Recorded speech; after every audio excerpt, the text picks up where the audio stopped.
मैंने 35 लाख रुपए खर्च करके दुनिया की लिमिटेड एडिशन मोटरसाइकिल खरीदी थी, लेकिन मेरे पड़ोसी ने उसे सिर्फ 3,000 रुपए में कबाड़ वाले को बेच दिया और ऊपर से बड़े गर्व से मुझसे कहने लगा कि उसने मेरा कचरा साफ कर दिया है और अब मुझसे 1500 रुपए सेवा शुल्क भी मांग रहा है। मैंने ना कोई हंगामा किया और न ही गुस्सा दिखाया, बस बाइक की खरीद, रसीद और मॉडिफिकेशन की पूरी लिस्ट उठाई और सीधे पुलिस स्टेशन पहुंच गया। अब मैं भी देखना चाहता था कि जब पुलिस उसे बताएगी कि इस मामले की न्यूनतम सजा 10 साल से शुरू होती है, तब उसके चेहरे की मुस्कान बचती है या नहीं। मेरा नाम जो हैंग है, मैं बस एक साधारण नौकरी करने वाला इंसान हूँ, लेकिन मैंने अपनी 2 साल की पूरी कमाई लगाकर एक limited edition Kawasaki Ninja H2 खरीदी थी। उसके हर एक पार्ट को मैं खजाने की तरह संभालता था। उसके इंजन की आवाज मेरे लिए दुनिया का सबसे खूबसूरत संगीत थी और उसकी बॉडी की हर लाइन ताकत से भरी हुई लगती थी। मॉडिफिकेशन तो जैसे एक अंतहीन गड्ढा था। इटली से मंगवाए गए ब्रेम्बो ब्रेक कैलिपर की एक जोड़ी ही 10,000 से ज्यादा की थी। स्वीडन के ओलिंस टॉप ग्रेड शॉक एब्जॉर्बर 20,000 के थे और पूरी टाइटेनियम स्कॉर्पियन एग्जॉस्ट सिस्टम की कीमत भी 20,000 थी। कुल मिलाकर सिर्फ मॉडिफिकेशन पर ही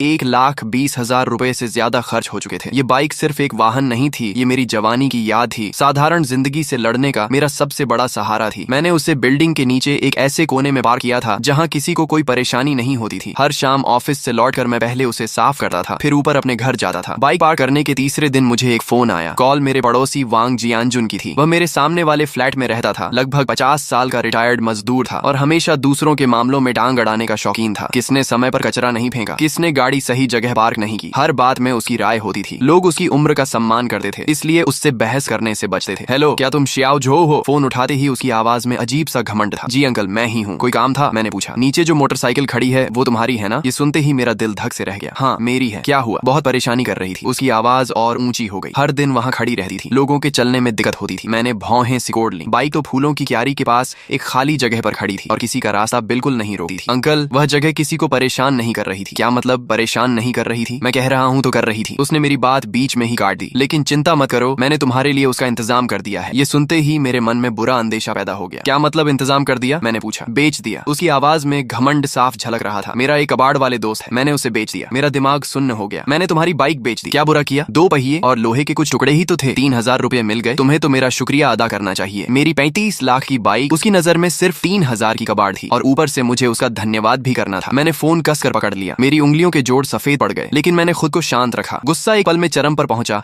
और अगले ही पल बर्फ जैसी ठंडी समझदारी में बदल गया। ऐसे लोगों पर चिल्लाना और बहस करना सबसे बेकार तरीका होता है। उसे क्या पता लिमिटेड एडिशन क्या होता है, ब्रेम्बो क्या होता है और ओलिंस क्या होता है। उसकी दुनिया में उसने मेरा कचरा साफ किया था और अच्छी कीमत पर बेचा था, इसलिए वही मेरा उपकार करने वाला था। श्याओ झो, चुप क्यों हो गए? खुशी के मारे बोलती बंद हो गई क्या? वह लगातार बोले जा रहा था। याद रखना, उन 3,000 में से आधे मेरे हैं। अगर मेरी पहचान नहीं होती तो तुम्हारी कबाड़ बाइक 1,000 में भी नहीं बिकी। मैंने आगे कुछ नहीं सुना। ठीक है अंकल, समझ गया। मैंने बिल्कुल शांत आवाज में इतना कहा और फोन काट दिया। कमरे में सन्नाटा छा गया। खिड़की से आती धूप भी आंखों में चुभ रही थी। मैं अपने स्टडी रूम में गया और दराज खोली। अंदर फाइलों का एक बड़ा ढेर रखा था। 23 लाख रुपए की खरीद रसीद, 12 लाख रुपए की मॉडिफिकेशन लिस्ट, हर आइटम का ब्रांड, मॉडल, प्राइस और परचेज डेट साफ साफ दर्ज था। मैंने सभी प्रिंटेड दस्तावेज एक साथ करीने से जमा किए। कुल 37 पन्ने थे। मैं उन फाइलों को शांत नजरों से देखता रहा। मेरी आंखें गहरे पानी की तरह स्थिर थीं। वांग जियानजुन, ये रास्ता तुमने खुद चुना है। अगर तुम्हें लगता है कि उसकी कीमत सिर्फ 3,000 है, तो अब कानून तुम्हें बताएगा कि उसकी असली कीमत कितनी है। अगले दिन मैंने ऑफिस से छुट्टी ली, फाइलों का मोटा बंडल उठाया और घर के पास वाले पुलिस स्टेशन पहुंच गया। वहां मेरी मुलाकात एक युवा पुलिस अधिकारी ली से हुई। कॉमरेड, क्या समस्या है? उन्होंने मुझे पानी का गिलास देते हुए पूछा। ऑफिसर, मैं रिपोर्ट दर्ज करवाने आया हूँ। मेरी मोटरसाइकिल चोरी हो गई है। अधिकारी ली ने सिर हिलाया और रिपोर्ट बुक निकाल ली। नाम, पहचान पत्र नंबर, मैंने सारी जानकारी दे दी। अब बताइए, बाइक कब और कहां से गायब हुई? कल दोपहर मेरे घर के नीचे से। कौन सा मॉडल था? कितने समय से आपके पास थी? खरीद की रसीद है? अधिकारी ली लगातार सवाल पूछते हुए नोट्स लेते जा रहे थे। उनके लिए मोटरसाइकिल या इलेक्ट्रिक स्कूटर चोरी होना एक आम मामला था। Kawasaki Ninja H2 limited edition. Oh Kawasaki, उन्होंने सिर हिलाया, लेकिन साफ था कि उन्हें इस मॉडल की असली कीमत का अंदाजा नहीं था। रसीद और बाकी सारे दस्तावेज मेरे पास हैं। मैंने हाथ में पकड़ी फाइल उनके सामने रखी। फाइल काफी मोटी थी, जिसे देखकर वे थोड़ा हैरान हुए। उन्होंने सबसे ऊपर रखी खरीद रसीद उठाई। जैसे ही उनकी नजर 23 लाख रुपए की रकम पर पड़ी, उनका हाथ अचानक रुक गया। उन्होंने सिर उठाकर मुझे दोबारा गौर से देखा। उनकी आंखों में हैरानी साफ दिखाई दे रही थी। कॉमरेड, क्या आपको यकीन है कि यह रसीद असली है? बिल्कुल। मैंने अपना पहचान पत्र और खरीद अनुबंध भी उनके सामने रख दिया। मालिक की सारी जानकारी मेरी है, आप जांच कर सकते हैं। अधिकारी ली का चेहरा गंभीर हो गया। उन्होंने फाइल उठाई और एक एक पन्ना ध्यान से पलटना शुरू कर दिया। ब्रेम्बो ब्रेक कैलिपर की कीमत 12,000 थी। ओलिंस का रियर शॉक एब्जॉर्बर 21,000 का था और स्कॉर्पियन की पूरी एग्जॉस्ट सिस्टम 33,000 की थी। जैसे जैसे अधिकारी ली पन्ने पलटे गए, उनकी गति धीमी होती गई और चेहरे का भाव भी गंभीर होता चला गया। जब वे आखिरी पन्ने तक पहुंचे और कुल रकम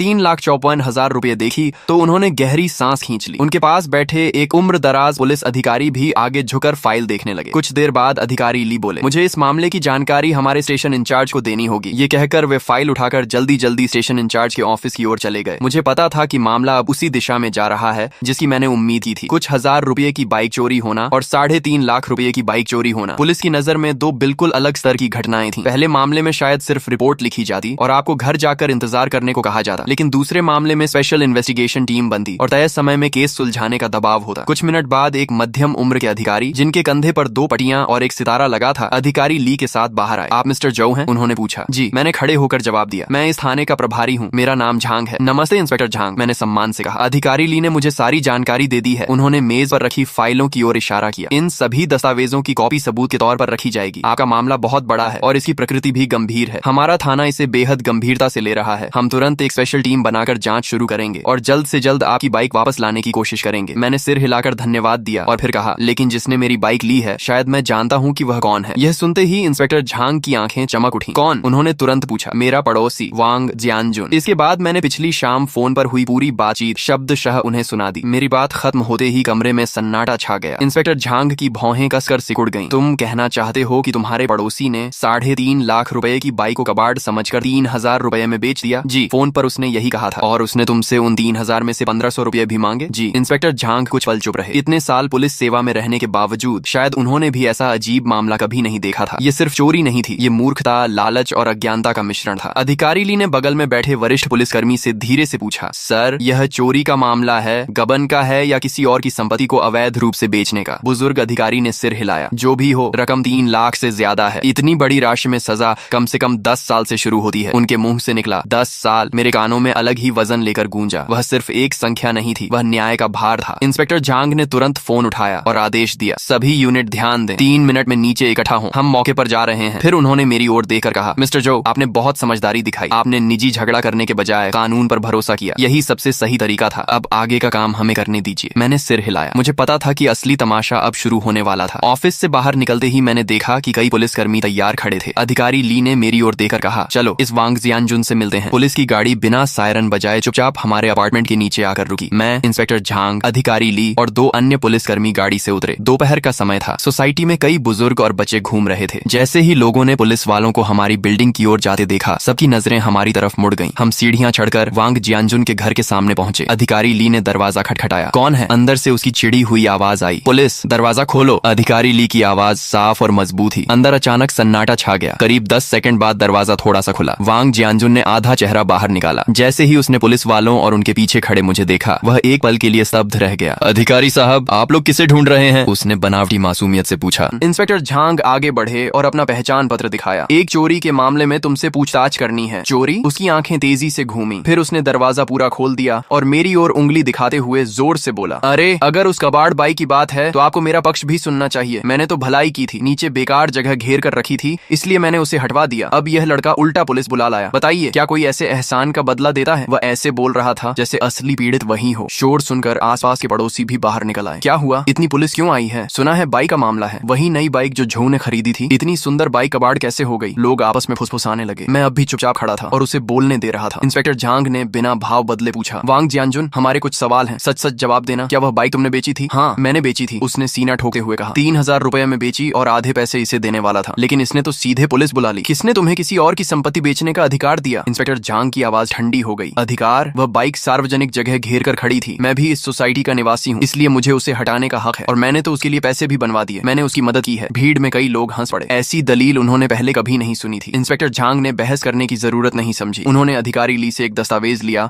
और उसके सामने खोल दिया। वांग जियानजुन, आंखें खोलकर देखो, यह बाइक मालिक जो हेंग की खरीद रसीद और मॉडिफिकेशन लिस्ट है। बाइक की मूल कीमत 2,30,000 रुपए और मॉडिफिकेशन पर 1,24,000 रुपए खर्च हुए हैं। कुल कीमत 3,54,000 रुपए है। हमारे कानून के अनुसार इतनी बड़ी रकम की चोरी पर 10 साल से लेकर उम्र कैद तक की सजा हो सकती है। इंस्पेक्टर झांग का हर शब्द हथौड़े की तरह उसके दिमाग पर गिर रहा था। वांग जियानजुन की आंखें दस्तावेज पर जमी रह गईं। उसके चेहरे का घमंड और अकड़ पल भर में गायब हो गई। उसकी आंखें फैल गईं और मुंह खुला रह गया। गले से बस टूटी फूटी आवाज निकल रही थी, नहीं, यह असंभव है। एक मोटरसाइकिल की कीमत 3 लाख से ज्यादा कैसे हो सकती है? तुम लोग झूठ बोल रहे हो, सब मिलकर मुझे फंसा रहे हो। उसकी आवाज कांप रही थी। तभी उसकी पत्नी लिछुई हुआ घर के अंदर से भागती हुई बाहर आई। क्या हुआ? क्या बात है? लेकिन जैसे ही उसने दरवाजे पर पुलिस और और बाहर जमा पड़ोसियों की भीड़ देखी, उसके चेहरे का रंग भी उड़ गया। अधिकारी साहब, जरूर कोई गलतफहमी हुई है। मेरे पति तो बहुत सीधे साधे इंसान हैं। इंस्पेक्टर झांग ने उसे ठंडी नजर से देखा। गलतफहमी? तुम्हारे पति ने अपने पड़ोसी की 3,54,000 रुपए की बाइक 3,000 में बेच दी है, इसे तुम गलतफहमी कहती हो? ये सुनते ही ली छुई हुआ की आंखें फट गई। क्या 3,54,000? उसकी चीख पूरे गलियारे में गूंज उठी। उसी पल वहां मौजूद हर व्यक्ति ने गहरी सांस खींची। सबकी नजरें मेरी ओर मुड़ गईं। पहले उनमें सहानुभूति थी, फिर हैरानी और अब सम्मान था। किसी ने कल्पना भी नहीं की थी कि नीचे खड़ी वह मोटरसाइकिल एक घर की डाउन पेमेंट जितनी कीमत रखती है। वांग जियानजुन का चेहरा पूरी तरह सफेद पड़ चुका था। वह दरवाजे का सहारा लेकर खड़ा था और ऐसा लग रहा था कि किसी भी पल गिर जाएगा। 3,54,000, 10 साल से ज्यादा की जेल, ये दो बातें उसके दिमाग में हथौड़े की तरह गूंज रही थीं और उसकी सारी हिम्मत टूट चुकी थी। तभी उसकी पत्नी ने उसका हाथ पकड़कर जोर जोर से हिलाना शुरू किया। जल्दी बताओ, बाइक किसे बेची थी? जल्दी उसे वापस लाओ। 3 लाख से ज्यादा की रकम हम कहां से भरेंगे? वांग जियानजुन के होंठ कांप रहे थे, लेकिन काफी देर तक उसके मुंह से एक शब्द भी नहीं निकला। बोलते ही अधिकारी ली आगे आए और सख्त आवाज में बोले, वांग जियानजुन, अभी और तुरंत हमें बताओ कि तुमने बाइक किसे बेची है और खरीदार कहाँ है? वांग जियानजुन की आंखों में पूरी तरह निराशा छा चुकी थी। उसने अपनी पत्नी की ओर देखा और टूटे हुए शब्दों में बोला, मैंने कबाड़ खरीदने वाले को बेच दी थी। अब वो इंसान भी नहीं मिल रहा और पैसे भी मैंने जुआ खेलकर हार दिए। ये सुनते ही ली छुई हुआ जोर से रो पड़ी। वह जमीन पर बैठ गई और हाथ पैरों के सहारे घिसटते हुए मेरी ओर आई और मेरे पैंट पकड़ ली। श्याओ झो, नहीं मिस्टर झो, कृपया हमारे साथ दया करो और मेरे पति को छोड़ दो। वह बस एक बूढ़ा और समझदार न होने वाला इंसान है, उसे कुछ नहीं पता। उसकी चीखें बेहद दर्दनाक और टूटे हुए भावों से भरी थी। उसके चेहरे पर आंसू और नाक बह रही थी और अब उसमें पहले जैसा कोई घमंड नहीं बचा था। आसपास खड़े पड़ोसी इशारे कर करके बातें कर रहे थे। सच में 3,50,000? हे भगवान, इस बार तो वांग जियानजुन फंस गया। ये फंसना नहीं है, ये तो सीधा खुद को मशीन में डालने जैसा है। ठीक ही हुआ, हमेशा छोटे फायदे उठाता था, अब सजा मिल गई। मैं नीचे देखकर ली छुई हुआ को देख रहा था। मेरे चेहरे पर कोई भाव नहीं था। दया शायद थोड़ी हो, लेकिन दया के साथ अक्सर गलत कामों की जिम्मेदारी भी जुड़ी होती है। अगर आज मेरी बाइक सिर्फ 3,000 की होती तो क्या वह लोग ऐसे ही रोते? नहीं, तब वे दोनों मिलकर मुझे ही गलत साबित करते और ऊपर से 1,500 रुपए भी खुशी खुशी रख लेते। मैंने हल्के से अपना पैर खींचा और उसके हाथ से खुद को छुड़ाया और शांत आवाज में कहा, ये बातें तुम अदालत में जाकर कहना। मेरी आवाज तेज नहीं थी, लेकिन वहां मौजूद हर इंसान तक साफ पहुंच गई। ली छुई हुआ स्तब्ध रह गई और मुझे अविश्वास से देखने लगी। शायद उसने नहीं सोचा था कि मैं इतने हालात में भी इतना ठंडा रह सकता हूँ। इंस्पेक्टर झांग ने अधिकारी ली की तरफ इशारा किया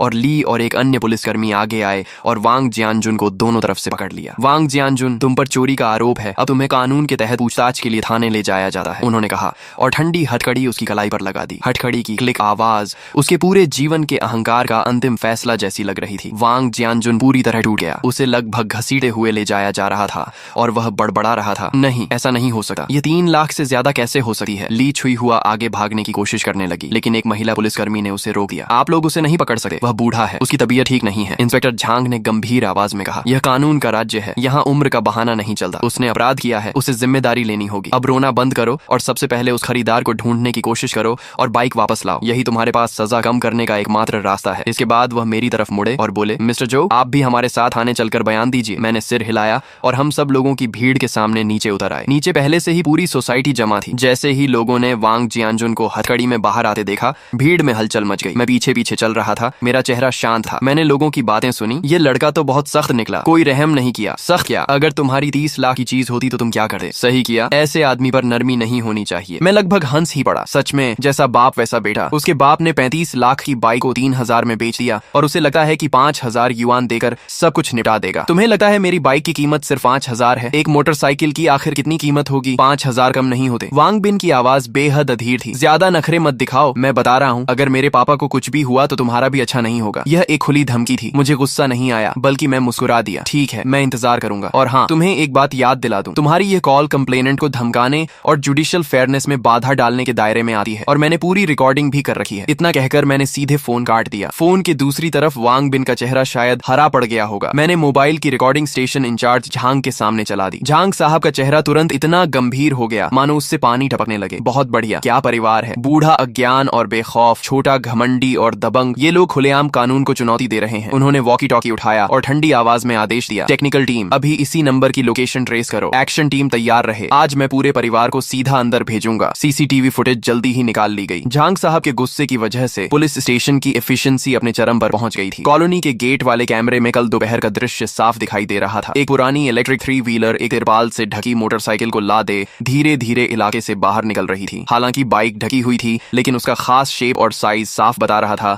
कि वह मेरी निंजा H2 थी। वही है। मैंने स्क्रीन पर घास की टोपी पहने आदमी की ओर इशारा किया। फुटेज जूम करो और उसका चेहरा साफ निकालो। झांग साहब ने आदेश दिया। टेक्निकल स्टाफ ने तुरंत काम शुरू किया और थोड़ी ही देर में उसकी एक साफ साइड फेस फोटो प्रिंट कर दी गई। ये फोटो लेकर आसपास के स्क्रैप यार्ड और कम्युनिटीज में पूछताछ करो, मुझे यह आदमी चाहिए। पुलिसकर्मी तुरंत निकल पड़े। मैं स्टेशन में ही रुक गया और खबर का इंतजार करने लगा। इंतजार का समय बेहद कठिन था। मुझे नहीं पता था मेरी बाइक किस हालत में होगी। क्या उसे पूरी तरह खोलकर पार्ट्स में बदल दिया गया होगा या कहीं छिपा दिया गया होगा। मैं सबसे बुरे नतीजे के बारे में सोचना भी नहीं चाहता था। करीब 1 घंटे बाद झांग साहब के वॉकी टॉकी से आवाज आई, रिपोर्ट सर, आदमी मिल गया है शहर के बाहरी इलाके में एक बड़े स्क्रैप रिसाइकलिंग फैक्ट्री में। बाइक? झांग साहब ने तुरंत पूछा। बाइक भी यही है, पूरी तरह सुरक्षित। जैसे ही मैंने पूरी तरह सुरक्षित सुना, मेरी तनी हुई नसें आखिरकार ढीली पड़ गईं। ऐसा लगा जैसे शरीर की सारी ताकत निकल गई हो और मैं कुर्सी से टिक गया। बहुत बढ़िया, मैंने लंबी सांस छोड़ी। झांग साहब के चेहरे पर भी मुस्कान आ गई। मिस्टर जो, चलिए हम साथ चलकर देखते हैं। हम तुरंत गाड़ी से शहर के बाहरी इलाके वाले स्क्रैप रिसाइकलिंग फैक्ट्री की ओर निकल पड़े। कच्ची और उबड़ खाबड़ सड़क पर लगभग 15 मिनट तक झटके खाने के बाद हम वहां पहुंचे। सामने का दृश्य काफी विशाल था। पुरानी धातु, प्लास्टिक और कार्डबोर्ड के ढेर छोटे छोटे पहाड़ों जैसे लगे हुए थे। हवा में जंग और इंजन ऑयल की मिली जुली अजीब सी गंध फैली हुई थी। मेरी निंजा H2 वहां ऐसे खड़ी थी जैसे कोई राजकुमार गलती से झुग्गी बस्ती में पहुंच गया हो। एक बड़े टिन शेड के नीचे मेरी बाइक को और भी बड़े वाटरप्रूफ कवर से ढका गया था। कुछ पुलिसकर्मी उसके पास पहरा दे रहे थे और लियू नाम का स्क्रैप डीलर जमीन पर बैठा उदास चेहरे के साथ पूछताछ झेल रहा था। मैं तेजी से आगे बढ़ा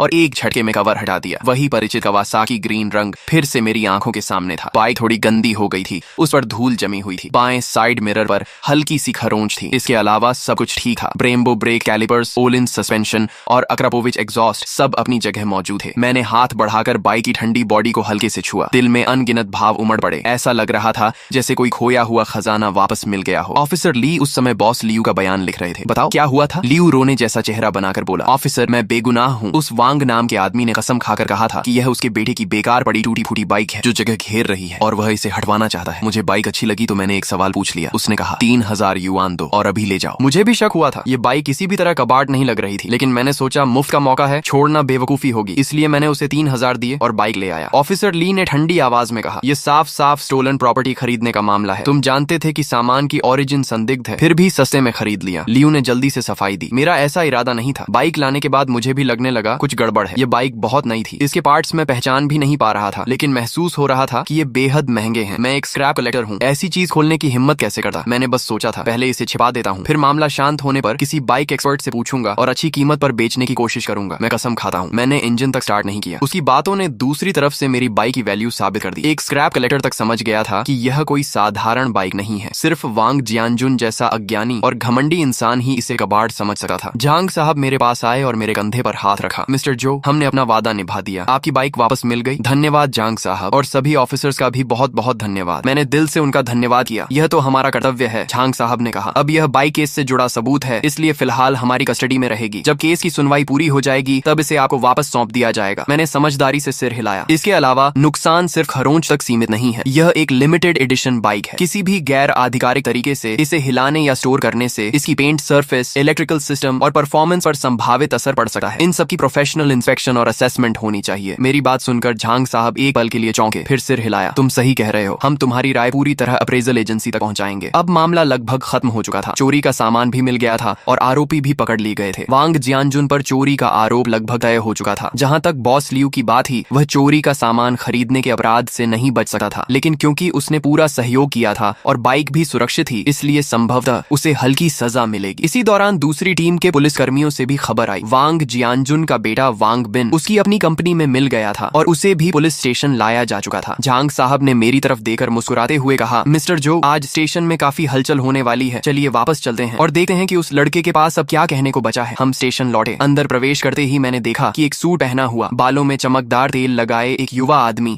इंतजार वाली कुर्सी पर अधीरता से बैठा हुआ था। वह वांग बिन था। उसके बगल में ली छुई हुआ रोते हुए उससे कुछ कह रही थी। जैसे ही उसने मुझे देखा, वह तुरंत खड़ा हुआ और तेजी से मेरी तरफ आया। तुम ही जो हेंग हो? उसने मुझे ऊपर से नीचे तक देखा। उसकी आंखों में तिरस्कार भरा हुआ था। मैं तुम्हें आखिरी मौका देता हूँ, 1 लाख युआन लेकर मामला खत्म कर दो, वरना मैं तुम्हें इस शहर में जीना मुश्किल कर दूंगा। मैंने उसकी तरफ देखा और मुझे हंसी आ गई। उसे अभी तक समझ ही नहीं आया था कि स्थिति क्या है, या फिर यूं कहें कि अपनी पूरी जिंदगी में वह पैसे और रुतबे से हर समस्या हल करता आया था। उसे लगता था कि 1 लाख युआन और एक धमकी मुझे झुका देगी। तुम वांग बिन हो सही, मैंने शांत स्वर में कहा। बोलने से पहले मैं तुम्हें 2 कानूनी बातें समझने की सलाह दूंगा। पहली, विशेष रूप से बड़ी राशि वाली चोरी किसे कहते हैं। दूसरी, क्रिमिनल केस में पब्लिक प्रोसिक्यूशन प्रिंसिपल क्या होता होता है। क्रिमिनल केस ऐसा मामला नहीं है जिसे तुम चाहो तो निजी समझौते से खत्म कर दो। मेरी बात सुनकर वांग बिन का चेहरा सख्त हो गया। उसे उम्मीद नहीं थी कि मैं उससे कानून की बात करूंगा। तुम मुझे ये सब मत सिखाओ। तुम्हें बस ज्यादा पैसे चाहिए। इतना दिखावा क्यों कर रहे हो? 2 लाख युआन, यह मेरी आखिरी सीमा है। अगर अब भी नहीं माने तो मुझे कठोर कदम उठाने पड़ेंगे। तभी पीछे से झांग साहब आ गए। उनका चेहरा बेहद गंभीर था। वांग बिन, उनकी आवाज ज्यादा ऊंची नहीं थी लेकिन अधिकार से भरी हुई थी। ये पुलिस स्टेशन है, तुम्हारी कंपनी नहीं। यहाँ शिकायतकर्ता को धमकाने की हिम्मत तुम्हें किसने दी? झांग साहब के कंधे पर लगे पुलिस रैंक को देकर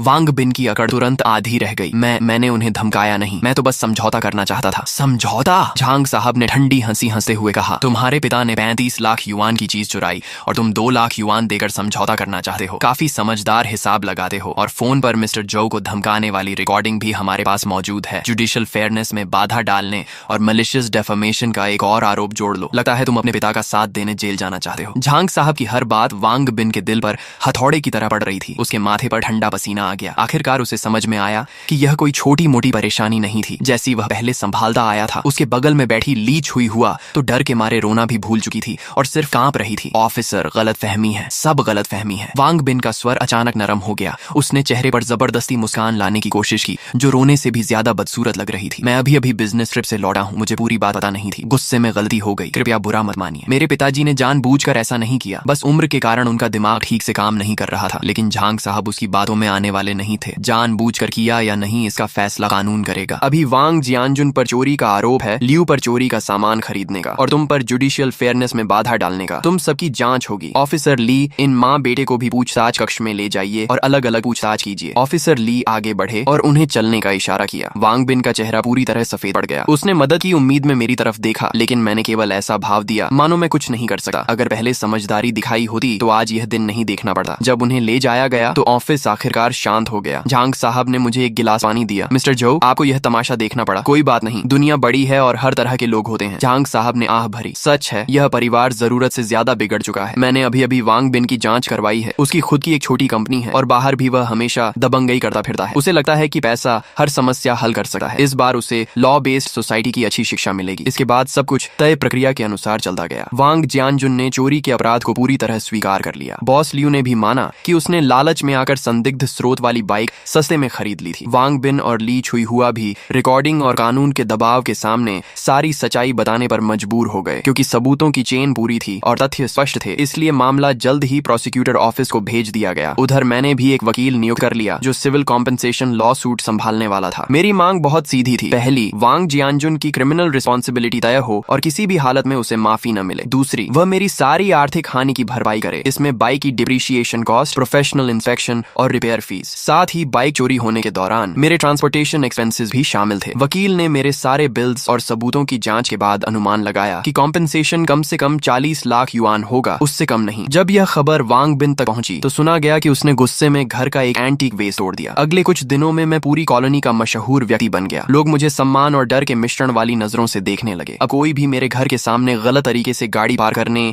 या सीढ़ियों में कचरा फेंकने की हिम्मत नहीं करता था। पूरी कॉलोनी का माहौल जैसे अचानक सुधर गया था। दूसरी तरफ वांग जियानजुन का परिवार सबकी नजरों में गिर चुका था। वे तरह तरह के तरीके अपनाने लगे। पहले रिश्तेदारों और दोस्तों के जरिए मुझसे सिफारिश करवाने की कोशिश की लेकिन मैं किसी से नहीं मिला। बाद में वांग बिन ने पैसे से मामला खत्म करने की कोशिश की। उसने कॉम्पेंसेशन की रकम 20 लाख से बढ़ाकर 30 लाख और फिर 35 लाख तक कर दी। लेकिन मैंने अपने वकील से हर बार साफ इनकार करवा दिया। ये पैसे का मामला नहीं था बल्कि सिद्धांत का था। कुछ लोगों को एक बार इतनी जोर से चोट पहुंचानी पड़ती है कि वे जिंदगी भर सम्मान करना सीख जाएं। जब उन्हें लगा कि कोई रास्ता नहीं बचा है तो ली छुई हुआ हर किसी के सामने रो रो कर कहने लगी कि मैं निर्दयी हूँ और उनके पूरे परिवार को बर्बाद करना चाहता हूँ। कुछ ऐसे बुजुर्ग जो सच्चाई नहीं जानते थे या हमेशा बीच बचाव करना चाहते थे, वे भी मेरी आलोचना करने लगे। मॉरल किडनैपिंग हमेशा कुछ लोगों का सबसे सस्ता हथियार होता है, लेकिन मैंने किसी से बहस नहीं की। मैंने चुपचाप एक दस्तावेज प्रिंट किया और बिल्डिंग के नोटिस बोर्ड पर चिपका दिया। वह प्रोसिक्यूटर ऑफिस द्वारा जारी किया गया वांग जियानजुन का अरेस्ट अप्रूवल नोटिस था। उसके नीचे मैंने अपने हाथ से एक पंक्ति लिखी थी, अज्ञानता अपराध से बचने का बहाना नहीं है, कानून के सामने सभी बराबर हैं। नोटिस बोर्ड के सामने मेरी वह घोषणा। उस अरेस्ट अप्रूवल नोटिस की फोटोकॉपी किसी भी बहस या सफाई से कहीं ज्यादा ताकतवर साबित हुई। जो पड़ोसी पहले मुझे बड़ा दिल रखने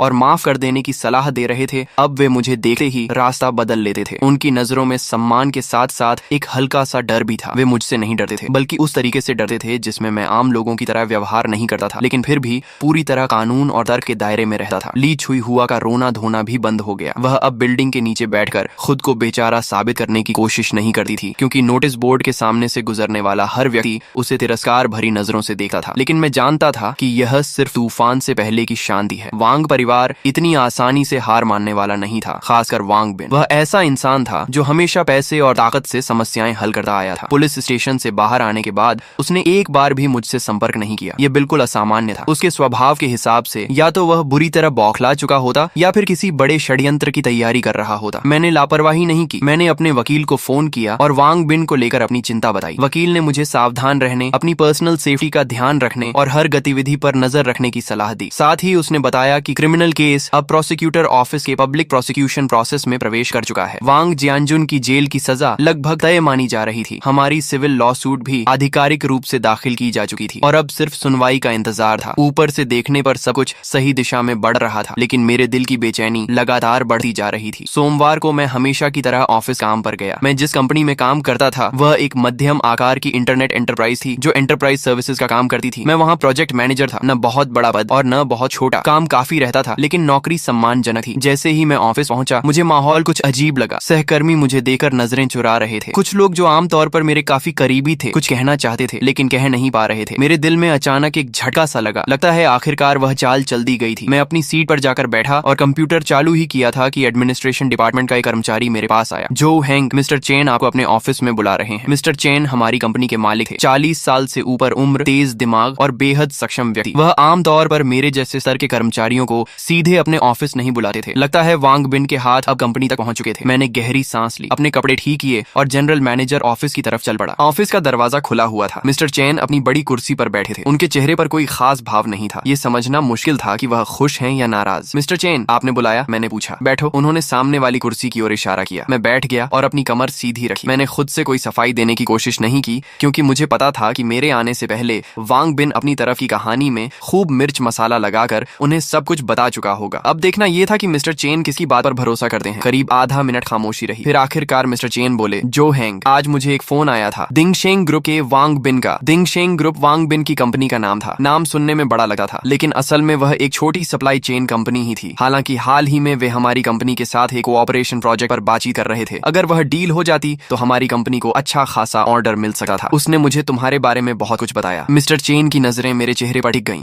जैसे वह मेरी प्रतिक्रिया पढ़ना चाहते हो। उसका कहना है कि तुम एक बुजुर्ग पड़ोसी को जेल भिजवाने पर तुले हुए हो। उसने यह भी कहा कि तुम ब्लैकमेल कर रहे हो और 40 लाख युआन का कॉम्पेंसेशन मांग रहे हो। उसका दावा है कि तुम्हारा कैरेक्टर प्रॉब्लमैटिक है और तुम्हें कंपनी में रखना हमारे लिए रिस्क हो सकता है। उन्होंने वांग बिन की बातों को शांत स्वर में दोहराया, लेकिन मैं महसूस कर सकता था कि इस शांति के पीछे एक निर्णय लेने वाले व्यक्ति की गहरी जांच छिपी हुई थी। शायद मेरी नौकरी का भविष्य इसी बातचीत पर निर्भर था। मैंने तुरंत विरोध नहीं किया। जब वह बोल चुके तब मैंने धीरे से कहा, मिस्टर चेन, क्या उसने आपको बताया कि मेरे उस पड़ोसी ने मेरे साथ क्या किया था? मिस्टर चेन ने सिर हिलाया। नहीं, उसने बस इतना कहा कि यह एक मामूली पड़ोसी विवाद था। मैं मुस्कुरा दिया। मेरे पास एक मोटरसाइकिल है जिसे मैंने 35 लाख युआन में खरीदा था। मेरे पड़ोसी ने मेरी गैर मौजूदगी में उसे कबाड़ समझकर सिर्फ 3000 युआन में बेच दिया। फिर उसने मुझे फोन करके कहा कि वह मुझे 1500 युआन हिस्सा देने को तैयार है। उसके बाद उसका बेटा यानी वांग बिन मुझे फोन पर धमकाने लगा कि मैं 5 लाख युआन लेकर मामला खत्म कर दूं। जब मैंने मना कर दिया तो वह पुलिस स्टेशन तक आ गया और पुलिस वालों के सामने मुझे धमकाने लगा कि वह मुझे इस शहर में जीने नहीं देगा। क्या उसने आपको यह सब बताया? मेरी हर बात के साथ मिस्टर चेन की भौहें और सिकुड़ती गईं। जब मैं बोल चुका तो उनका चेहरा काफी गंभीर हो चुका था। मैंने अपना ब्रीफकेस खोला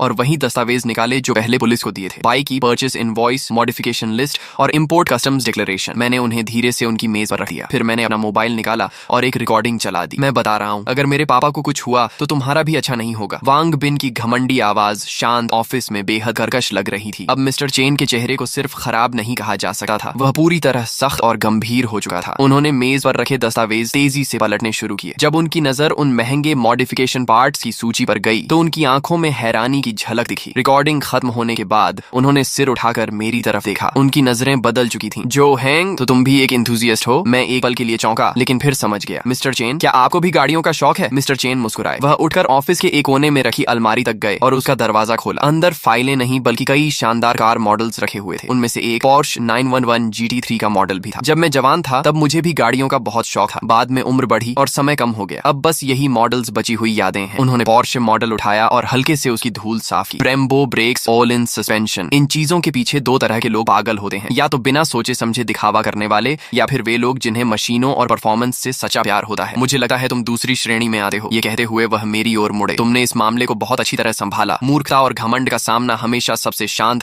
और सबसे तेज हथियार से करना चाहिए, ताकि सामने वाले को जिंदगी भर याद रहने वाला सबक मिले। हमारी कंपनी को तुम्हारे जैसे प्रिंसिपल वाले, रूल्स मानने वाले और लॉजिकल सोच रखने वाले कर्मचारियों की जरूरत है, न कि वांग बिन जैसे घमंडी और कानून को न मानने वाले बेवकूफों की। मेरे दिल पर रखा भारी पत्थर आखिरकार हट गया। मैंने सही अंदाजा लगाया था। मिस्टर चेन ऐसे इंसान थे जो खुद सोचते थे और तथ्यों के आधार पर फैसला लेते थे। जहां तक दिंगशेंग ग्रुप के साथ कोऑपरेशन प्रोजेक्ट की बात है, मिस्टर चेन वापस अपनी कुर्सी पर बैठे। उन्होंने मेज पर रखा फोन उठाया और इंटरनल लाइन मिलाई। दिंगशेंग ग्रुप के साथ चल रही कोऑपरेशन नेगोशिएशन तुरंत समाप्त की जाती है। कारण यह है कि मैं ऐसी कंपनी के साथ काम नहीं कर सकता जो बिजनेस कोऑपरेशन का इस्तेमाल हमारी कंपनी के इंटरनल अफेयर्स में हस्तक्षेप करने और हमारे कर्मचारियों को धमकाने के लिए करती हो। मुझे डर है कि भविष्य में वे हमारी कंपनी को भी इसी तरह दबाव में लेने की कोशिश करेंगे। उन्होंने फोन रख दिया और मेरी तरफ देखकर संतोष भरी मुस्कान दी। जो हैंग, तुम्हारी वजह से मुझे एक महत्वपूर्ण बात समझ में आई। तुमने समय रहते कंपनी के लिए एक बड़ा खतरा भी टाल दिया। जब मैं उनके ऑफिस से बाहर निकला तो मुझे लगा जैसे बाहर की धूप भी पहले से ज्यादा चमकदार हो गई हो। रास्ते में कुछ सहकर्मी मिले। उनके चेहरों पर पहले जो चिंता और सहानुभूति थी वह अब जिज्ञासा और सम्मान में बदल चुकी थी। स्पष्ट था कि दिंगशेंग ग्रुप के साथ डील कैंसिल होने की खबर कंपनी में फैल चुकी थी। मैंने ज्यादा कुछ नहीं कहा, बस हल्की मुस्कान के साथ सिर हिलाया और अपनी सीट पर वापस आकर बैठ गया। मुझे पता था कि वांग बिन की मेरी करियर में रुकावट डालने की कोशिश पूरी तरह नाकाम हो चुकी थी। सिर्फ नाकाम ही नहीं,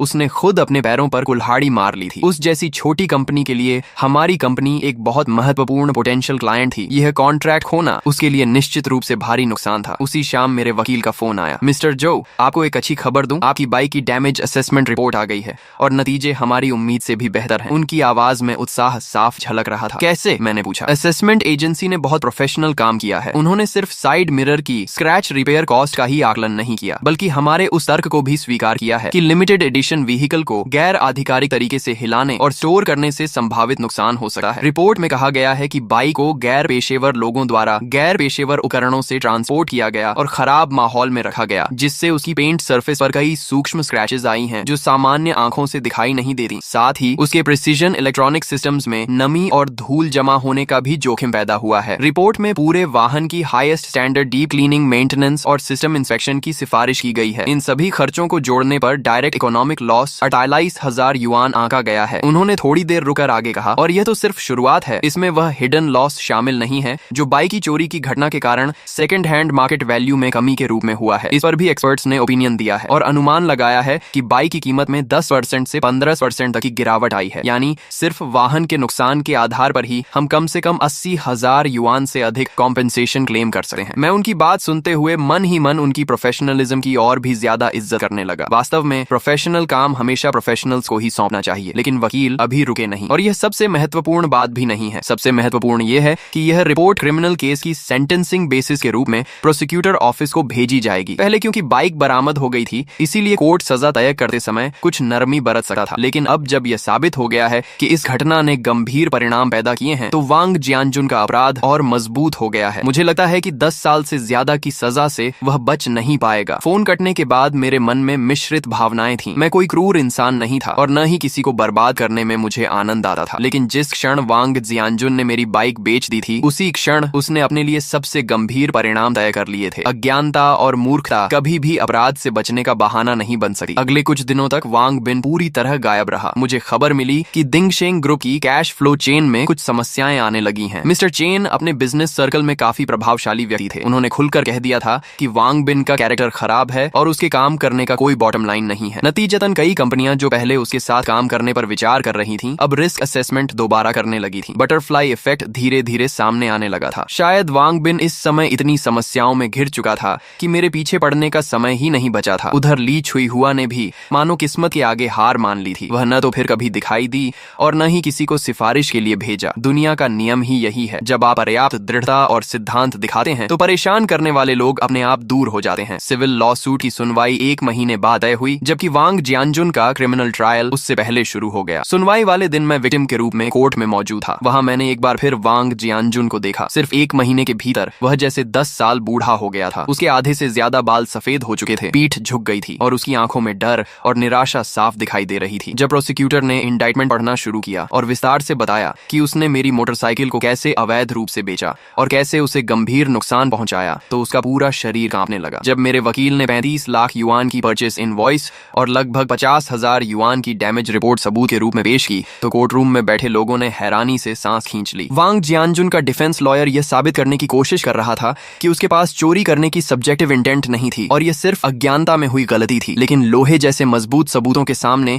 ये दलीलें बेहद कमजोर लग रही थीं। फिर जज ने पूछा, प्रतिवादी, क्या आपको अपने किए पर पछतावा है? वांग जियानजुन ने सिर उठाकर मेरी तरफ देखा। उसकी धुंधली आंखें कांप रही थीं। मैं गलत था, मैं सचमुच गलत था। मुझे आपकी बाइक को हाथ नहीं लगाना चाहिए था। मुझे थोड़े से पैसे के लालच में नहीं पड़ना चाहिए था। उसकी आवाज भर्रा गई थी। यह पहली बार था जब मैंने उसके चेहरे पर सच्चा पछतावा देखा, लेकिन अब बहुत देर हो चुकी थी। कोर्ट कोई सब्जी मंडी नहीं होती और न्याय कोई ऐसी चीज नहीं होती जिस पर मोल भाव किया जा सके। फाइनल स्टेटमेंट के समय मैंने बोलने से इनकार कर दिया क्योंकि मुझे लगा अब कुछ कहने की जरूरत नहीं है। तथ्य खुद सब कुछ बता चुके थे। फिर जज ने फैसला सुनाया। प्रतिवादी वांग जियानजुन चोरी के अपराध का दोषी पाया जाता है। अपराध की राशि अत्यंत बड़ी है और इसके गंभीर परिणाम हुए हैं। तथ्य स्पष्ट हैं और सबूत पर्याप्त हैं। अपराध की परिस्थितियों तथा पश्चाताप को ध्यान में रखते हुए उसे 11 वर्ष के फिक्स टर्म इम्प्रिजनमेंट, 3 वर्ष के पॉलिटिकल राइट्स डिप्रीवेशन और 50,000 युआन के फाइन की सजा दी जाती है। फैसला सुनते ही वांग जियानजुन की आंखें पलट गईं और वह सीधे प्रतिवादी की सीट पर ढह गया। दर्शक दीर्घा के कोने से ली छुई हुआ की दिल दहला देने वाली चीख सुनाई दी। मैं शांतिपूर्वक खड़ा हुआ, पीछे मुड़कर नहीं देखा और कोर्ट रूम से बाहर निकल गया। बाहर आसमान बेहद नीला था। मैं जानता था कि वांग जियानजुन का फैसला अब समाप्त हो चुका है, लेकिन वांग बिन और उसके पूरे परिवार की असली परीक्षा अभी शुरू हुई थी। सिविल कॉम्पेंसेशन के 40 लाख युआन अभी भी उनके सिर पर बाकी थे। फैसले के बाद वांग परिवार की दुनिया पूरी तरह बिखर गई। 11 साल की जेल किसी 50 वर्ष से अधिक उम्र के व्यक्ति के लिए क्या मायने रखती है, यह बताने की जरूरत नहीं थी। सुना कि ली छुई हुआ गंभीर रूप से बीमार पड़ गई और आधे महीने से ज्यादा अस्पताल में रही। उधर वांग बिन के सामने और भी बड़ी समस्या खड़ी हो गई। उसके पिता पर 50,000 युआन का फाइन लगाया गया था और मेरी 400,000 युआन की सिविल कॉम्पेंसेशन केस भी समय पर सुनवाई के लिए पहुंच गई। कोर्ट में वांग बिन के वकील ने कॉम्पेंसेशन अमाउंट कम करवाने की पूरी कोशिश की। उन्होंने वाहन को नुकसान पहुंचने की बात तो मानी, लेकिन कॉम्पेंसेशन की रकम पर आपत्ति जताई। उनका कहना था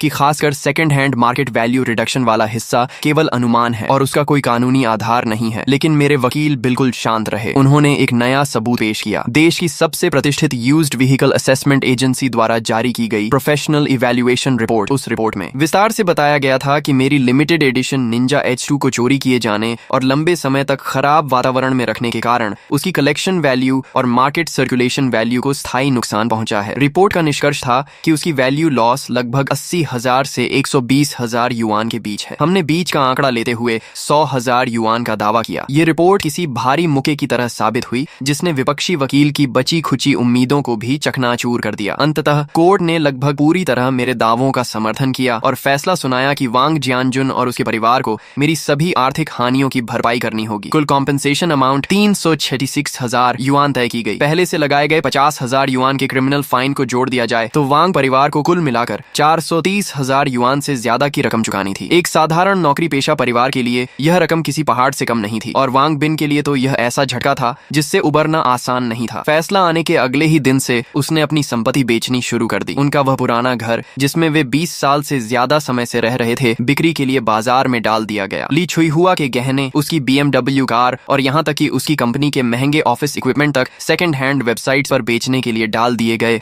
फिर भी इतनी बड़ी रकम जुटाने में उसकी कमर टूट गई। दिंगशेंग ग्रुप पहले ही हमारी कंपनी का ऑर्डर खोने के बाद मुश्किल में था। अब मालिक खुद मुकदमों में घिरा हुआ था और कंपनी की पूंजी भी लगभग खत्म हो चुकी थी। जल्द ही कंपनी की हालत इतनी खराब हो गई कि उसका संचालन मुश्किल हो गया। जब दीवार गिरती है तो हर कोई धक्का देने आ जाता है। जिन कंपेटिटर्स को उसने पहले परेशान किया था और जिन सप्लायर्स के पैसे उसने रोक रखे थे, वे सभी एक एक करके उसके पीछे पड़ गए। 2 महीने भी नहीं बीते थे कि दिंगशेंग ग्रुप ने आधिकारिक रूप से बैंक्रप्सी लिक्विडेशन की घोषणा कर दी। जो वांग बिन कभी सबकी नजरों में सफल प्रेसिडेंट वांग था, वह अब लोगों की नजरों में एक बदनाम डिफॉल्टर बन चुका था। इस दौरान उसने एक बार अपने वकील के माध्यम से मुझसे संपर्क किया। उसने अनुरोध किया कि मैं उसे कुछ अतिरिक्त समय दे दूं ताकि वह कॉम्पेंसेशन अमाउंट किस्तों में चुका सके। मैंने उसकी बात मान ली, लेकिन एक शर्त रखी। मैंने कहा कि उसे एक पब्लिक अपॉलॉजी लेटर लिखना होगा जिसमें वह पूरी सच्चाई बताए। उसके पिता की लालच और अज्ञानता, उसकी अपनी घमंड भरी हरकतें, मुझे धमकाने की कोशिश और जुडिशियल फेयरनेस में हस्तक्षेप करने के प्रयास, सब कुछ बिना छिपाए विस्तार से लिखना होगा और फिर उस माफीनामे को कॉलोनी के नोटिस बोर्ड पर पूरे 1 महीने तक लगाकर रखना होगा। वांग बिन काफी देर तक चुप रहा, लेकिन आखिरकार उसने यह शर्त मान ली क्योंकि उसके पास कोई दूसरा विकल्प नहीं था। कुछ दिनों बाद नोटिस बोर्ड पर लगी लाल रंग की अरेस्ट नोटिस के बगल में एक नई सफेद शीट दिखाई दी। वह वांग बिन का अपॉलॉजी लेटर था। उस पत्र के शब्द पश्चाताप और विनम्रता से भरे हुए थे। उसकी पंक्तियों में उस पुराने घमंडी वांग बिन की कोई झलक नहीं बची थी। कॉलोनी के लोग रोज वहां से गुजरते समय रुक कर उसे पढ़ते और फिर एक लंबी सांस भरते। ये किसी भी भाषण या सीख से कहीं ज्यादा प्रभावशाली चेतावनी थी। उसने सभी को एक बात सिखा दी, कभी किसी की सीमा लांघने की कोशिश मत करो और कानून की गरिमा को चुनौती देने की भूल मत करो, क्योंकि तुम कभी नहीं जानते कि तुम्हारे सामने दिखने वाला यह बिल्कुल साधारण सा पड़ोसी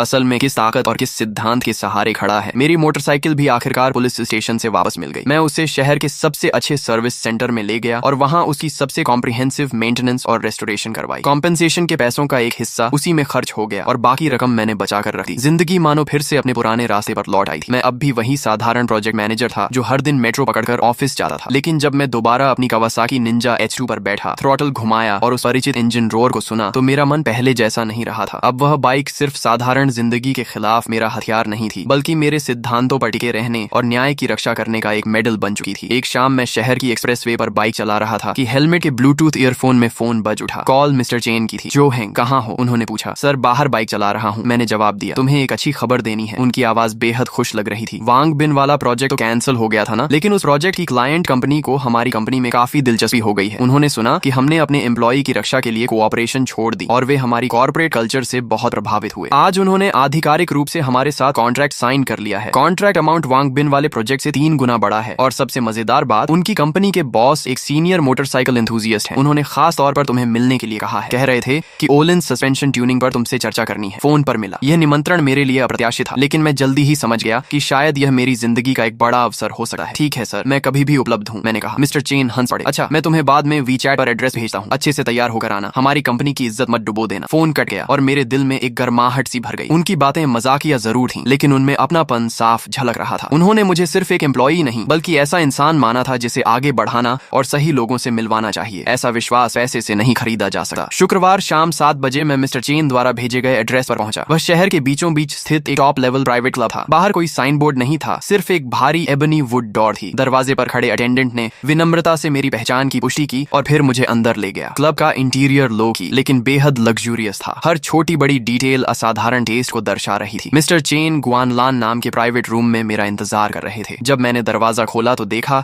कि वह लगभग 50 वर्ष के एक सज्जन व्यक्ति के साथ बड़ी खुशी से बातचीत कर रहे थे। उस व्यक्ति ने एक सलीकेदार चाइनीज ट्रेडिशनल जैकेट पहन रखी थी। उसका व्यवहार शालीन था, आंखें गहरी थीं और उसकी हर हरकत में एक सफल नेता की स्थिरता दिखाई देती थी। स्पष्ट था कि वही क्लाइंट कंपनी के चेयरमैन थे, मिस्टर चेन। मैंने आगे बढ़कर अभिवादन किया। ओह, जो हैंग आ गए। मिस्टर चेन तुरंत उठे और मुस्कुराते हुए बोले, आइए आपकी मुलाकात करवाता हूँ। ये हैं होंगयुएन टेक्नोलॉजी के चेयरमैन मिस्टर ली वेहान। और ली सर, यही हैं हमारी कंपनी के प्रोजेक्ट मैनेजर जो हैंग, जिनके बारे में मैंने आपको बताया था। नमस्ते ली सर, मैंने बिना झिझक हाथ बढ़ाया। तो तुम जो हैंग हो? ली वेहान मुस्कुराए और मजबूती से हाथ मिलाया। उनकी हथेली चौड़ी और ताकतवर थी। उनकी नजरों में उत्सुकता और प्रशंसा दोनों थी। तुम्हारे बारे में मिस्टर चेन ने सब बताया है। तुमने हालात को बहुत समझदारी से संभाला, हिम्मत भी है और दिमाग भी। तुम बड़े काम करने की क्षमता रखते हो। यह तारीफ पूरी तरह दिल से निकली हुई लग रही थी। आप ज्यादा तारीफ कर रहे हैं, मैंने विनम्रता से कहा। मैंने सिर्फ वही किया जो मुझे सही लगा। बहुत बढ़िया। ली वेहान जोर से हंसे। आजकल सही काम करते रहना ही अपने आप में एक दुर्लभ गुण है। आओ बैठकर आराम से बात करते हैं। डिनर का माहौल मेरी उम्मीद से कहीं ज्यादा सहज था। हमने बिजनेस की ज्यादा बात नहीं की। ली वेहान और मिस्टर चेन दोनों ने बड़ी स्वाभाविकता से बातचीत को हमारे साझा शौक यानी मोटरसाइकिल्स की ओर मोड़ दिया। सुना है तुम्हारे पास निंजा H2 है? ली वेहान ने पूछा। जी हाँ, मैंने जवाब दिया। उनकी आंखें चमक उठी। वह तो कमाल की मशीन है। भाई लोग, आज के लिए बस इतना ही। अगर इस वीडियो पर अच्छा रिस्पॉन्स आया और आप लोगों ने भरपूर सपोर्ट दिखाया